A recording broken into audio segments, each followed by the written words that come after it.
ओम नमो भगवते वासुदेवाय नमः। कृष्णाय वासुदेवाय हरये परमात्मने प्रणतः क्लेशनाशाय गोविंदाय नमो नमः। ओम गोविंदाय नमः। आप सब भी कमेंट में भगवान विष्णु का एक प्यारा सा नाम अवश्य लिखिएगा। आइए आज के वीडियो में हम पुत्रदा एकादशी की व्रत कथा का श्रवण करेंगे। पुत्रदा एकादशी की व्रत कथा सुनने से पहले हम ग्यारस माता की व्रत कथा का श्रवण करेंगे। उसके बाद एकादशी में विष्णु भगवान की व्रत कथा का श्रवण करेंगे। आइए अब ग्यारस माता की कथा का श्रवण करते हैं। बोलो ग्यारस माता की जय। एक बार एक राज्य में एक राजा रहा करता था। राजा बहुत ही बुद्धिमान और बलशाली था। राजा सदैव अपनी प्रजा का बहुत अच्छे से ध्यान रखता था। प्रजा भी अपने राजा को बहुत पसंद करती थी। राजा की 2 बेटियां थी। राजा अपनी दोनों बेटियों से बहुत प्रेम करता था। राजा की छोटी बेटी देखने में बहुत सुंदर और आकर्षक थी और राजा की बड़ी बेटी छोटी बेटी के मुकाबले थोड़ा कम सुंदर थी। राजा की छोटी बेटी ग्यारस माता की पूजा किया करती थी और सभी लोग राजा की छोटी बेटी से बहुत प्रेम करते थे और बहुत प्रशंसा भी किया करते थे। राजा की अपनी छोटी बेटी को बड़ी बेटी से अधिक प्रेम करता था, जिस कारण राजा की बड़ी बेटी को अपनी छोटी बहन से बहुत नफरत होने लगी थी। राजा की दोनों बेटियां जब बड़ी हो गई तब एक पड़ोस राज्य में रहने वाला राजकुमार राजा की बड़ी बेटी के लिए रिश्ता लेकर आया। लेकिन जैसे ही उस राजकुमार की नजर राजा की छोटी बेटी पर पड़ी तो राजकुमार राजा की छोटी बेटी पर आकर्षण हो गया और उससे पहली नजर में प्रेम कर बैठा। उस राजकुमार ने राजा की बड़ी बेटी के साथ विवाह करने से मना कर दिया और उसने राजा से कहा कि मैं आपकी छोटी बेटी से विवाह करना चाहता हूँ। जिसके बाद राजा की बड़ी बेटी यह देखकर अपनी छोटी बहन से बहुत क्रोधित हो गई और राजा की बड़ी बेटी ने अपनी छोटी बहन को अपना सबसे बड़ा दुश्मन मान लिया। राजा की बड़ी बेटी ने अपनी छोटी बहन से बदला लेने का निर्णय लिया, जिसके लिए उसने अपनी छोटी बहन को जान से मारने का प्लान बनाया। राजा की बड़ी बेटी ने अपनी छोटी बहन को मारने के लिए सबसे पहले एक लड्डू में जहर मिलाकर अपनी छोटी बहन को दे दिया और उसको लड्डू खाने के लिए कहा। लेकिन लड्डू खाने के बाद भी छोटी बहन को कुछ नहीं हुआ। बड़ी बहन यह देखकर बहुत आश्चर्यचकित हो गई, लेकिन बड़ी बहन ने हार नहीं मानी और उसने जब रात में छोटी बहन अपने कमरे में सो रही थी तब एक मटके में सांप रखकर उस कमरे में छोड़ दिया। लेकिन सांप भी छोटी बहन का कुछ नहीं कर पाया। जिसके बाद बड़ी बहन ने अपनी छोटी बहन से कहा कि चलो हम लोग कुएं से पानी भरकर लाते हैं। जिसके लिए वह अपनी छोटी बहन को पानी भरने के बहाने कुएं के पास ले गए और उसने अपनी छोटी बहन को कुएं में धक्का दे दिया। लेकिन छोटी बहन को तब भी कुछ नहीं हुआ, क्योंकि हर बार ग्यारस माता उसकी रक्षा कर रही थी और उधर बड़ी बहन अपने सारे प्रयासों के बाद भी असफल हो रही थी, जिससे वह बहुत क्रोधित होती जा रही थी। फिर उसने अपनी छोटी बहन के पास जाकर उससे खुद ही पूछा कि मेरी बहन, तुमको पता है भगवान ने सबकी मृत्यु एक निश्चित समय पर लिखी हुई है और कैसे तुम्हारी मृत्यु होगी, क्या यह तुम जानती हो? तब छोटी बहन ने अपनी बड़ी बहन को बताया कि हाँ, मैं तो जानती हूँ, मेरी मृत्यु कैसे होगी। छोटी बहन ने यह सुनकर बड़ी बहन मन ही मन बहुत प्रसन्न होने लगी और उसने अपनी छोटी बहन से कहा कि तो तुम मुझे अपनी मृत्यु का राज बताओ। छोटी बहन ने अपनी बड़ी बहन से कहा कि मेरी मृत्यु तो एक तोते में है, जो तोते के गले में एक हार है, उससे मेरी मृत्यु होगी। जब तक कोई भी व्यक्ति तोते को मारकर वह हार अपने गले में पहनेगा तो मैं मूर्छित हो जाऊंगी और जैसे ही उस हार को अपने गले से उतारेगा तो मैं वापस से जीवित हो जाऊंगी। अपनी छोटी बहन की मृत्यु का राज जानकर बड़ी बहन बहुत ही खुश हो गई और उसने अपनी छोटी बहन को मारने के लिए उसके पालतू तोते को ढूंढना शुरू कर दिया। और छोटी बहन को इस बात का आभास हो गया था कि कोई उसकी जान लेना चाहता है, जिसके लिए वह अपने पिताजी के पास गई और उनसे अपने पिताजी से कहा कि पिताजी, मेरी मृत्यु के बाद आप मुझे जलाइएगा मत, बल्कि आप मुझे अपनी पुरानी वाली हवेली में एक पलंग में लिटा कर छोड़ दीजिएगा।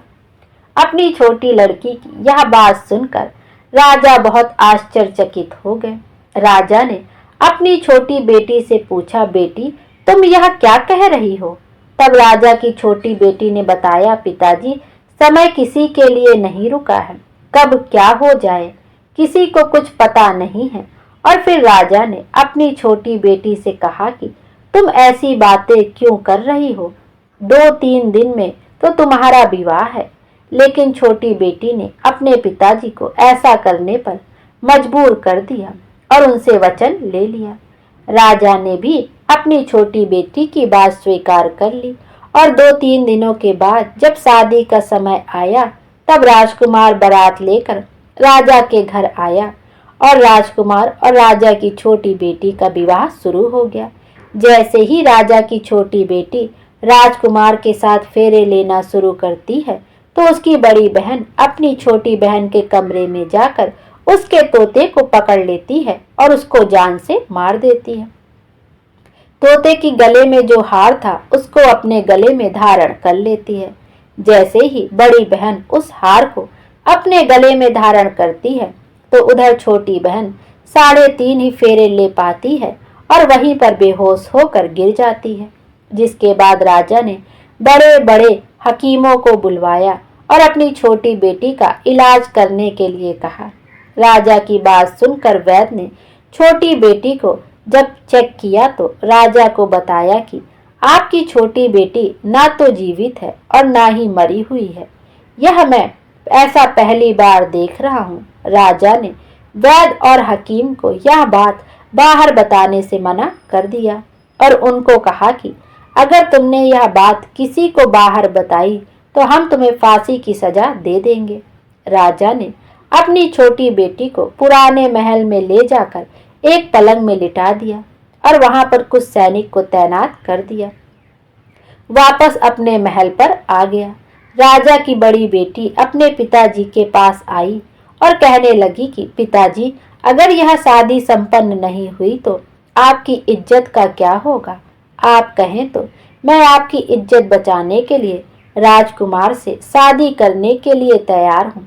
जिसके बाद राजा ने अपनी बड़ी बेटी की बात मान ली और राजा ने बड़ी बेटी को छोटी बेटी के कपड़े पहनाकर मंडप पर भेज दिया। लेकिन राजकुमार यह जान गया कि यह राजा की छोटी बेटी नहीं है, बल्कि यह राजा की बड़ी बेटी है। लेकिन जब राजकुमार ने शादी करने से मना किया तो सभी लोगों ने राजकुमार को विवश करके राजा की बड़ी बेटी से बचे हुए फेरों को संपन्न करा दिया और विवाह करवा दिया। जिसके बाद राजकुमार राजा की बड़ी बेटी को अपने महल ले गया। राजकुमार राजा की बड़ी बेटी से ना तो बात करता था, ना ही उसको पसंद करता था और ना ही उसके आसपास भटकता था। और राजकुमार ने यह फैसला लिया था कि वह अपनी प्रेमिका को ढूंढ कर रहेगा और यह जानकर रहेगा कि उसके साथ हुआ क्या है। एक दिन राजकुमार अपने घोड़े पर सवार होकर राजा के पुराने महल के पास पहुंच गया, जहां पर उसने कुछ सैनिकों को देखा। महल के पास पहुंचकर राजकुमार ने जब महल को ध्यान से देखा तो वह समझ गया कि यह तो हमारे ससुर जी का महल है। तब राजकुमार ने सैनिकों से पूछा, तुम लोग यहाँ क्या कर रहे हो और इस महल के अंदर उस पलंग में कौन लेटा है? जिसके बाद सैनिकों ने बताया कि यहाँ पर राजा की छोटी बेटी लेटी है। यह सुनकर राजकुमार बहुत प्रसन्न हो गया और वह तुरंत अपनी प्रेमिका के पास पहुंच गया और उसकी सेवा करने लगा। जैसे ही रात हुई तो राजा की छोटी बेटी उठकर खड़ी हो गई। राजकुमार यह देखकर बहुत खुश हो गया और उसने अपनी प्रेमिका से पूछा, तुम यहाँ क्या कर रही हो? तुम मेरे साथ मेरे घर चलो। राजा की छोटी बेटी ने राजकुमार को सारी बातें बता दी कि मेरी जान एक तोते में बसी थी और मैंने यह बात सिर्फ अपनी बड़ी बहन को बताई थी और मुझे पता है कि उसने ही मुझे मारने का प्रयास किया है। उसके पास एक हार है जिसको वह सुबह पहन लेती है और रात को उतार देती है। जब तक वह हार को पहने रहती है तब तक मैं मूर्छित रहती हूँ और जैसे ही वह हार को उतार देती है तो मैं जीवित हो जाती हूँ और जब तक मेरी बड़ी बहन के पास वह हार है तब तक मैं ऐसे ही जीवित और मूर्छित होती रहूंगी। अगर मेरी बड़ी बहन के पास जो हार है वह मेरे हाथ लग जाए तो मैं हमेशा के लिए जीवित हो जाऊंगी। राजकुमार यह बात सुनकर राजा की छोटी बेटी के पास रहने का निर्णय ले लिया और उसने अपने बचे हुए सारे फेरे उस पलंग में लेटी राजकुमार की छोटी बेटी के साथ ले लिए और अपना विवाह पूर्ण कर लिया और वहीं पर ही रहने लगा। देखते ही देखते कुछ समय में राजा की छोटी बेटी और उस राजकुमार की पत्नी पेट से हो गई। एक दिन राजकुमार को किसी काम से बाहर जाना पड़ा। तब छोटी बहन के पेट में बहुत तेज से दर्द होने लगा, जिसके बाद उसने ग्यारस माता का आवाहन किया। जिसके बाद वहां पर ग्यारस माता प्रकट हुई और उन्होंने अपने भक्तों के दर्द को दूर किया और एक पुत्र की प्राप्ति करवाई। और वहीं पर अचानक से राजकुमार भी आ गया। राजकुमार ने ग्यारस माता को देखा तो वह आश्चर्यचकित हो गया और उसने तुरंत माता को प्रणाम किया और ग्यारस माता ने राजकुमार से कहा कि जब तुम्हारा पुत्र 5 वर्ष का हो जाए तो तुम अपनी पत्नी का हार लाकर इसके गले में डाल देना। और देखते ही देखते राजकुमार और राजा की छोटी बेटी का पुत्र 5 वर्ष का हो जाता है। तो राजकुमार अपने बेटे से कहता है कि बेटा, मैं कुछ काम से बाहर जा रहा हूँ, तुम अपनी माता का ध्यान रखना। और वहां से चला जाता है। राजा को बाहर निकलता देख बड़ी बहन के सैनिक देख लेते हैं और बड़ी बहन को जाकर सारी बातें बता देते हैं। जिसके बाद बड़ी बहन अपनी छोटी बहन के पुत्र को वहां से उठवा लेती है और उसको मरवा देती है। छोटी बेटी के पुत्र के 2 टुकड़े करवा देती है। पहला टुकड़ा चक्की के पास छुपा देती है और दूसरा टुकड़ा अपनी पलंग के नीचे रख लेती है। अब ग्यारस माता भिखारी का रूप लेकर आती हैं। एक भिखारी का रूप रखकर बड़ी बहन के पास चली जाती हैं, जिसके बाद वहां पर भिक्षा मांगने लगती हैं। बड़ी बहन अपने नौकरों से कहती है कि जाकर भिक्षा दे दो, लेकिन जैसे ही नौकर ग्यारस माता को भिक्षा देने के लिए आते हैं तो माता उन्हें मना कर देती हैं और कहती हैं कि मैं तुम्हारी महारानी से ही भिक्षा लूंगी। जिसके बाद बड़ी बहन स्वयं ही भिक्षा देने के लिए माता के पास आती हैं। तब माता एक बिल्ली का रूप लेकर उसके कमरे में चली जाती हैं और वहां पर छोटी बेटे के पुत्र के 2 टुकड़ों को आपस में जोड़ देती हैं और उसे जीवित कर देती हैं। उसे वहां से ले जाती हैं। राजकुमार अपने बेटे को लेकर अपनी पत्नी के पास जाता है और उसे कहता है, तुम इसका ध्यान रखना। अगर तुम इस बच्चे का ध्यान अच्छे से रखोगी तो मैं तुमसे बात करूंगा। एक दिन राजकुमार अपने बच्चे से कहता है कि तुम मम्मी से उनके गले का हार मांग लो। जिसके बाद राजकुमार का लड़का अपनी मम्मी के पास जाता है और कहता है कि माँ, मुझे तुम्हारा हार चाहिए जो तुमने गले में पहन रखा है। यह सुनकर पहले तो बड़ी बहन बहुत क्रोधित होती है, पर उसको यह याद आता है कि राजकुमार ने कहा था कि अगर मैं इस बच्चे का अच्छे से ध्यान रखूंगी तो वह मुझसे बात करेंगे। जिसके कारण वह हार उस बच्चे को दे देती है और वह तुरंत हार को ले जाकर अपने पिताजी को दे देता है। और तभी राजकुमार अपने बेटे को लेकर वहां से जाने लगता है और अपनी पत्नी से कहता है कि तुम हमारे लिए खाना बना कर रखना, मैं शाम को आकर तुम्हारे साथ खाऊंगा। और वह अपने बेटे को वहां से लेकर चला जाता है। जिसके बाद वह राजा के पास जाता है और उनको सारी बातें बता देता है। राजा अपनी बड़ी बेटी की यह करतूत सुनकर बहुत क्रोधित होते हैं और अपनी परवरिश पर ही दोष देने लगते हैं और राजकुमार को अपनी छोटी बेटी के साथ रहने के लिए आदेश देते हैं। बोलो ग्यारस माता की जय। ये ग्यारस माता, जैसे आपने उस लड़की की रक्षा की वैसे ही सबकी रक्षा करना। बोलो ग्यारस माता की जय। आइए अब एकादशी की व्रत कथा का श्रवण करते हैं। पुत्र एकादशी की व्रत कथा। कथाओं का आनंद लेते हुए अर्जुन बोले, भगवान, ये रोचक और महापुण्यदायी कथाएं सुनकर मेरे आनंद की सीमा नहीं है और मेरी उत्सुकता भी बढ़ती जा रही है। हे मधुसूदन, अब कृपा करके आप मुझे श्रावण मास के शुक्ल पक्ष की एकादशी की कथा सुनाएं। इस एकादशी का क्या नाम है तथा इसके व्रत की विधि क्या है? इसमें किस देवता की पूजा की जाती है और इसका व्रत करने से क्या फल मिलता है? श्री कृष्णचंद्र बोले, हे पार्थ, श्रावण मास के शुक्ल पक्ष की एकादशी की कथा के श्रवण मात्र से ही अनंत यज्ञ का फल मिलता है।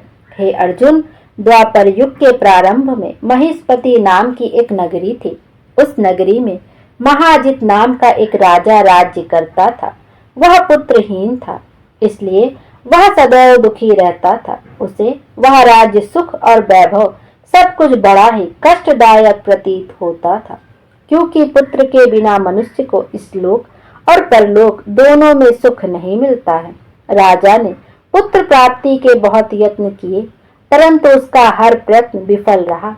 जैसे जैसे राजा महाजित वृद्धावस्था की ओर बढ़ते जा रहे थे, वैसे वैसे उनकी चिंता भी बढ़ती जा रही थी। एक दिन उन्होंने अपनी सभा को संबोधित करके कहा, ना तो मैंने अपने जीवन में कोई पाप किया है और ना ही अन्यायपूर्वक प्रजा से धन ही एकत्रित किया है, ना ही कभी प्रजा को सताया है और ना कभी देवता और ब्राह्मणों का अपमान ही किया है। मैंने प्रजा को सदैव पुत्र की तरह पाला है, कभी किसी से द्वेष नहीं किया, सबको एक समान माना है। मेरे राज्य में कानून भी ऐसे नहीं है जो प्रजा में अनावश्यक भय पैदा करें। इस प्रकार धर्मयुक्त राज्य करने पर भी मैं इस समय भारी दुख पा रहा हूँ। इसका क्या कारण है, मेरी समझ में कुछ नहीं आ रहा है। आप इस पर विचार करें कि इसका क्या कारण है और क्या इस जीवन में मैं इस दुख से मुक्त हो सकता हूँ। राजा के इस दुख के समाधान के लिए मंत्री आदि वन को गए, ताकि वहां जाकर किसी ऋषि मुनि को राजा की व्यथा बताकर कोई समाधान पा सके। वहां वन में जाकर उन्होंने श्रेष्ठ ऋषि मुनियों के दर्शन किए। उस स्थान पर वयोवृद्ध और धर्म के ज्ञाता महर्षि लोमस भी रहते थे। वे सभी महर्षि लोमस के पास गए। उन सब ने जाकर उन महर्षि को यथा योग्य प्रणाम किया और उनके सम्मुख बैठ गए। उनके दर्शन से सबको बड़ी प्रसन्नता हुई और वे सब उनसे निवेदन करने लगे, हे देव, हमारे अहोभाग्य हैं कि हम आपके दर्शन का सौभाग्य प्राप्त कर सके। इस पर लोमस ऋषि बोले, हे मंत्रीगण, आप लोगों की नम्रता और सद्व्यवहार से मैं अत्यंत प्रसन्न हूँ। आप मुझे अपने आने का कारण बतलाइए। मैं आपके कार्य को अपनी शक्ति के अनुसार अवश्य ही करूँगा, क्योंकि हमारा शरीर ही परोपकार के लिए बना है। लोमस ऋषि के ऐसे अपनत्व भरे वचन सुनकर मंत्री बोले, हे महर्षि, आप हमारी समस्त बातों को जानने में ब्रह्मा से भी अधिक समर्थ हैं, अतः आप हमारे संदेह को दूर कीजिए। महिष्मति नामक नगरी के हमारे महाराज महाजित बड़े ही धर्मात्मा भाव प्रजावत्सल हैं। वह प्रजा का पुत्र की तरह धर्मानुसार पालन करते हैं, परंतु फिर भी पुत्रहीन हैं। हे महर्षि, इससे वह अत्यंत दुखी रहते हैं। हम लोग उनकी प्रजा हैं, हम भी उनके दुख से दुखी हो रहे हैं, क्योंकि प्रजा का यह कर्तव्य है कि राजा के सुख में सुख माने और दुख में दुख माने। हमको उनके पुत्रहीन होने का अभी तक कारण प्रतीत नहीं हुआ है, इससे हम आपके पास आए हैं। अब आपके दर्शन करके हमको पूर्ण विश्वास है कि हमारा कष्ट अवश्य ही दूर हो जाएगा, क्योंकि महान पुरुषों के दर्शन मात्र से ही प्रत्येक कार्य की सिद्धि हो जाती है। अतः अब आप हमें बताने का कष्ट करें कि किस विधि से हमारे महाराज पुत्रवान हो सकते हैं। हे महर्षि, यह आपका हम पर व हमारे राज्य की प्रजा पर बड़ा ही उपकार होगा।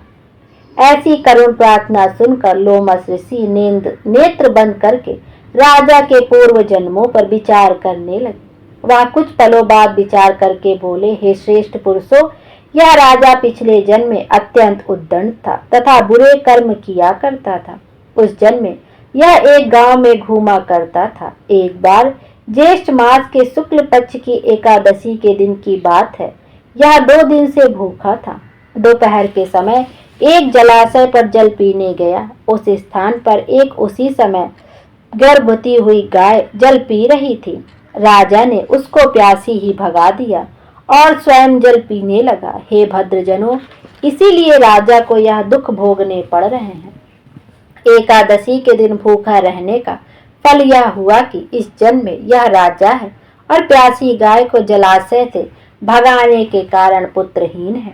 इस पर वे सभी सभासद विनती करने लगे, हे महर्षि, शास्त्रों में ऐसा लिखा है कि पुण्य से पाप नष्ट हो जाते हैं, अतः कृपा करके आप हमें कोई ऐसा उपाय बताएं जिससे हमारे महाराज के पूर्व जन्म के पाप नष्ट हो जाएं और उन्हें पुत्र रत्न की प्राप्ति हो। सभासदों के याचना भरे शब्दों को सुनकर लोमस ऋषि बोले, हे भद्रजनों, ये तुम सब श्रावण मास की शुक्ल पक्ष की पुत्रदा एकादशी का व्रत और रात्रि को जागरण करो और उसका व्रत फल राजा को प्रदान कर दो, तो तुम्हारे राजा के यहाँ पुत्र उत्पन्न होगा। राजा के समस्त दुख नष्ट हो जाएंगे। यह उपाय सुनकर सभी सभासदों ने महर्षि को कोटि कोटि धन्यवाद दिया तथा उनका आशीर्वाद लेकर अपने राज्य में लौट आए। तत्पश्चात उन्होंने लोमस ऋषि की आज्ञा अनुसार पुत्रदा एकादशी को विधि पूर्वक व्रत किया और द्वादशी को उसका फल राजा को दे दिया। उस पुण्य के प्रभाव से रानी ने गर्भ धारण किया और 9 महीने के पश्चात ही उसके एक अत्यंत तेजस्वी पुत्र रत्न पैदा हुआ। हे अर्जुन, इसलिए इस एकादशी का नाम पुत्रदा एकादशी पड़ा। पुत्र की इच्छा रखने वाले मनुष्य को चाहिए कि वे विधि पूर्वक श्रावण मास के शुक्ल पक्ष की एकादशी का व्रत करें। इस व्रत के प्रभाव से इस लोक के सुख और परलोक में स्वर्ग मिलता है। बोलो भगवान विष्णु की जय, माँ लक्ष्मी की जय, 11 माता की जय। हर हर महादेव। कृष्णाय वासुदेवाय हरये परमात्मने प्रणतः क्लेशनाशाय गोविंदाय नमो नमः। ओम नमो भगवते वासुदेवाय नमः। विष्णु भगवान हम सबकी मनोकामना पूर्ण करें और हमारे जीवन को खुशियों से भर दें। Thank you.